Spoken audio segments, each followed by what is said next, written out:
ATS news. मैं हूं आपके साथ सम्मी कुमारी। आज की घटना एक ऐसी महिला और ऐसी मां के ऊपर है जिसकी ममता खत्म हो गई। कातिल मां सूचना सेठ की कहानी सबको दहला दिया है। हर कोई हैरान है कि आखिर एक मां अपने मासूम बच्चे के साथ ऐसा कैसे कर सकती है। उस रोज यानी 7 जनवरी की रात 12:30 बजे सूचना सेठ गोवा के द सोल बनियान ग्रैंड होटल से जिस इनोवा गाड़ी में अपने बेटी की लाश बैग में रखकर बेंगलुरु के लिए निकल गई थी, उस इनोवा कार के ड्राइवर राइजान डिसूजा चला रहा था। ये वो ड्राइवर है जिसने सूचना को पुलिस थाने पहुंचाया। आइए जानते हैं ड्राइवर राइजान डिसूजा के बयान पर आधारित एक लाश के सफर की ये पूरी कहानी।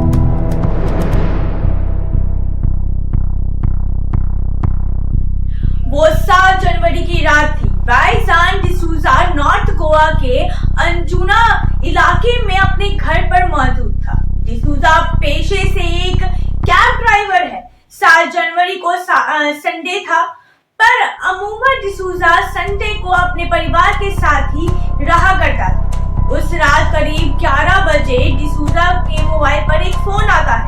ये फोन होटल सोल बनियान ग्रैंड के रिसेप्शन से था। डिसूजा इस नंबर को पहचानता था क्योंकि वो कई बार इस होटल के गेस्ट को गोवा घुमाने के लिए ले जाया करता था। फोन करने वाले ने डिसूजा से पूछा कि क्या वो बेंगलुरु तक जा सकता है। एक लेडी पैसेंजर को बेंगलुरु छोड़ना है।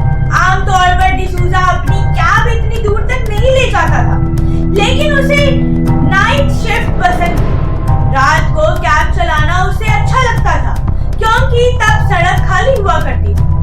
क्योंकि पैसेंजर को बेंगलुरु छोड़कर वापस अकेले आना था, इसलिए डिसूजा ने वापस का किराया भी जोड़कर कुल 30,000 रुपए की मांग की। साथ ही ये भी कहा कि उसे बेंगलुरु से गोवा वापस अकेले आना है, इसलिए वो अपने साथ एक साथी ड्राइवर को भी ले जाएगा। डिसूजा अपनी कार से उतरकर उस रेड बैग ट्रॉली को लेने के लिए चला जाता है और लेकर होटल के गेट पर अप्रोच में खड़ी अपनी गाड़ी तक आता है। इसके बाद उसके कार की डिग्गी खोली और पहली बार बैग को हाथों से उठाकर डिग्गी में रखा। तभी उसे एहसास हुआ था कि बैग कुछ ज्यादा ही भारी है, लेकिन इसके बारे में उसने ज्यादा नहीं सोचा। सूचना ड्राइवर से पीछे वाली सीट पर बाईं तरफ बैठती है, जबकि डिसूजा के सामने वाले सीट पर उसका को ड्राइवर दोस्त बैठता है। अब इनोवा कार होटल से निकल पड़ती है। तब घड़ी में रात के 12:30 बज रहे थे। अगले 1.5 घंटे तक गाड़ी भागती रहती है। देर रात होने की वजह से ट्रैफिक उतना नहीं होता, लेकिन हाईवे पे ट्रक काफी। 1.5 घंटे बाद रात के करीब 2 बजे थे। गाड़ी अब गोवा कर्नाटक बॉर्डर पर पहुंच चुकी थी। तभी डिसूजा ने देखा कि हाईवे पर गाड़ियों की कतार लगी हुई है। पता किया तो पता चला कि एक ट्रक भी सड़क पे पलट गई है, जिसकी वजह से ट्रैफिक रुक गई है। पलटे ट्रक को हटाने में कई घंटे लगने वाले हैं और अब तक ट्रैफिक क्लियर नहीं हो सकता था। डिसूजा ने उतरकर और ज्यादा जानकारी ली तो पता चला कि ट्रैफिक क्लियर होने में कम से कम 4 से 6 घंटे लग सकते हैं, यानी तब तक वो यहीं फंसा रही। तभी डिसूजा को ख्याल आया कि होटल के रिसेप्शन से फोन करने वाले ने उसे बताया था कि सूचना को बहुत जरूरी काम है और उसे जल्दी बेंगलुरु पहुंचना है। उसे लगा कि वो उसे जल्दी बेंगलुरु नहीं पहुंचा सकता। तब उसने पहली बार सूचना से कहा कि जाम लंबा है, 4 घंटे 6 घंटे लग जाएंगे और आपको जल्दी पहुंचना है। अगर आप कहें तो मैं दूसरे रूट से आपको एयरपोर्ट पहुंचा सकता हूं, वहां से आप वक्त पे बेंगलुरु पहुंच जाएंगे, क्योंकि फ्लाइट से जाना बेहतर होगा। लेकिन सूचना ने डिसूजा की बात अनसुनी करते हुए कहा कि उसे सड़क के रास्ते ही बैंगलोर जाना है, जाम खुलने का इंतजार करो। डिसूजा की सूचना की यह बात बड़ी ही अटपटी लगी। उसे लगा कि उसने देर रात इसलिए टैक्सी बुलवाई क्योंकि ताकि वह जल्दी बैंगलोर पहुंच सके, लेकिन उससे ट्रैफिक जाम का कोई फर्क नहीं पड़ रहा। फिर उसने सोचा कि मेरा क्या जाता है, मुझे तो 30,000 रुपए मिलने वाले हैं। कुछ घंटे बाद ट्रैफिक खुल गया और अब गाड़ी अपनी रफ्तार से भागने लगी।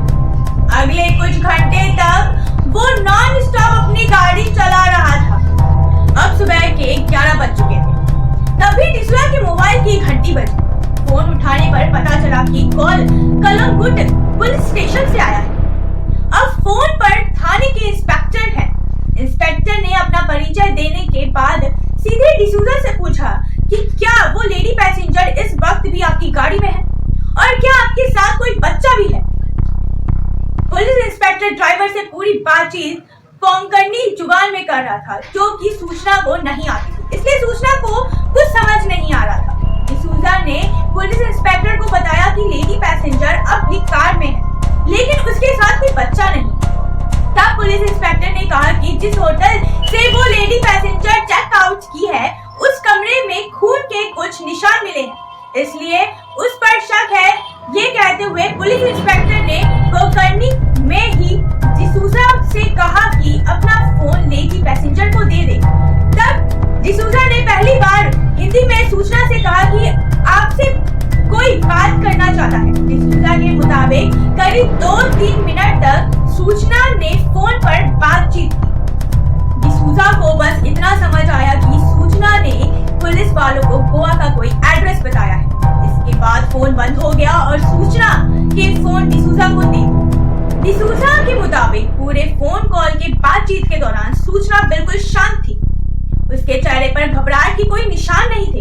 सूचना ने बताए एड्रेस को फर्जी निकलने के बाद कनकुटा थाने के पुलिस इंस्पेक्टर ने एक बार फिर डिसूजा के मोबाइल पे कॉल किया। तब दोपहर के लगभग 12:30 बज रहे थे।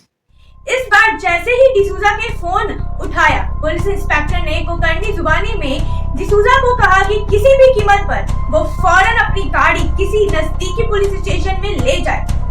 पर ऐसा करते वक्त सूचना को कोई शक न होने पाए। डिसूजा के ये सुनकर पहली बार घबराया, लेकिन फिर भी उसने अपने चेहरे पर से ये जाहिर नहीं होने दिया। जब वक्त ये बातचीत हो रही थी, तब गाड़ी एक्सप्रेस वे पर दौड़ रही थी। एक्सप्रेस वे के दोनों तरफ सिर्फ खेत और गांव ही दिखाई दे रहे थे। बीच बीच में कुछ साइन बोर्ड भी लगे हुए थे, लेकिन सभी साइन बोर्ड कन्नड़ जुबान में थे और डिसूजा को कन्नड़ नहीं आती थी। ऐसे में उसे कुछ समझ नहीं आ रहा था कि वो किधर जाए, नजदीकी पुलिस स्टेशन कहाँ होगा। इसी उधेड़-बुन में डिसूजा को अचानक गूगल का ख्याल आया। उसने फौरन गूगल पर अपना करंट लोकेशन से नजदीकी पुलिस स्टेशन को ढूंढा, मगर गूगल मैप ने जिस नजदीकी पुलिस स्टेशन का रास्ता दिखाया, वो उसके करंट लोकेशन से करीब 150 किलोमीटर दूर था। डिसूजा को लगा कि दूर बहुत ज्यादा है और उसे जल्द से जल्द पुलिस स्टेशन पहुंचना है। तब उसने एक चाल चली। जैसे ही सड़क किनारे डिसूजा को एक रेस्ते तरह दिखाई दिया जहाँ पे ढाबा होता है, उसके रेस्तरां के बाहर गाड़ी रोक दी। फिर उसने सूचना को कहा कि वो और उसके को ड्राइवर वॉशरूम जा रहे हैं। क्या उसने सूचना से भी पूछा तो सूचना ने मना कर दिया। अब दोनों गाड़ी से उतरकर सीधे रेस्तरां में पहुंचे हैं। रेस्तरां में उन्होंने एक गार्ड दिखाई देता है। डिसूजा गार्ड से पूछता है कि आसपास कोई पुलिस स्टेशन है। तब गार्ड बताता है कि चित्रदुर्ग जिले में आई मंगला नाम का एक पुलिस स्टेशन है, तो यहाँ से सिर्फ 500 मीटर की दूरी पर है। इस पर डिसूजा को कंफर्म करने के लिए गार्ड से फिर से पूछा कि कोई छोटी मोटी पुलिस चौकी है या फिर बड़ा वाला थाना जहाँ बहुत सारे पुलिस वाले काम करते हैं।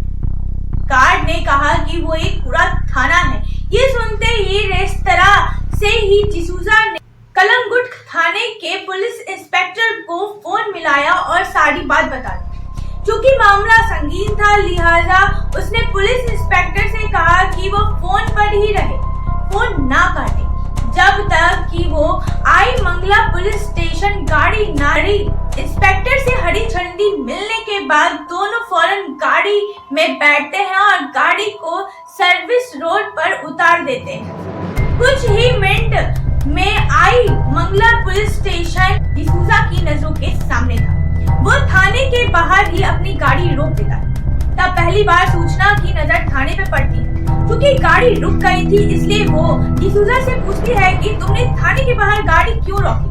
डिसूजा ने झूठ मूठ का कोई बहाना बनाया और गाड़ी को उतरते ही सामने खड़े पुलिस अफसर के हाथ में अपना वो फोन दे देता है, जिस फोन के दूसरी तरफ से ही अब भी गोवा के पुलिस इंस्पेक्टर जुड़े हुए थे।